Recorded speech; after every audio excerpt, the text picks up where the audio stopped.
Welcome back sa aking channel. Jinky Pacquiao excited na maging lola sa magiging anak ng kanyang na si Jimwell Pacquiao, ibinulgar kung kailan manganganak ang girlfriend ng kanyang anak, at future daughter-in-law, panuurin at pakinggan ang buong detalye.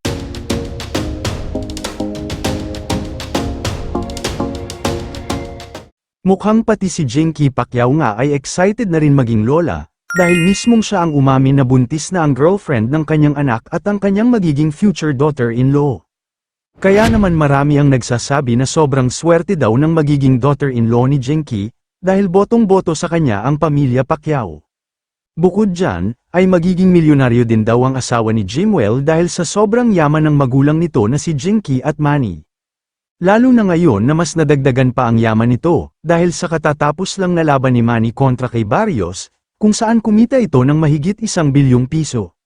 Gayunman, may mga ulat naman na sobrang yaman din daw ng mapapangasawa ni Jimwell, subalit, higit na mas mayaman daw talaga ang pamilya Pacquiao, dahil sobrang dami rin itong negosyo.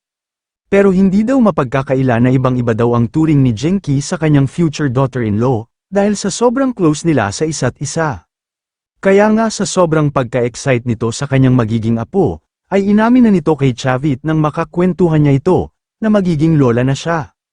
At ang nakakagulat pa dito ngunit nakakatuwa, ay ang pag-amin niya na sa December ay manganganak na ang girlfriend ng kanyang anak, kaya naman magiging lola na siya.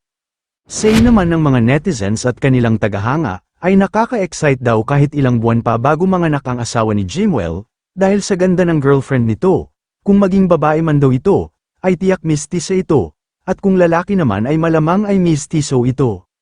Samantala, may ilang netizens naman ang hindi agad napansin na buntis na ang girlfriend ni Jimwell, kahit madalas niya itong kasama, at makita sa publiko ang kanilang larawan, pero aminin man natin o hindi, ay masasabi talaga natin na swerte ang mapapangasawa ni Jimwell, dahil bilyonaryo ang pamilya Pacquiao, bukod dyan ay napaka-humble pa ng kanilang pamilya at maka-Diyos.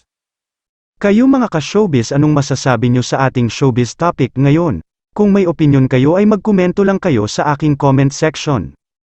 At syempre kung bago pa lang kayo sa aking channel ay mag-subscribe na kayo para lagi kayong updated sa mga showbiz trends na ina-upload ko. Maraming salamat po.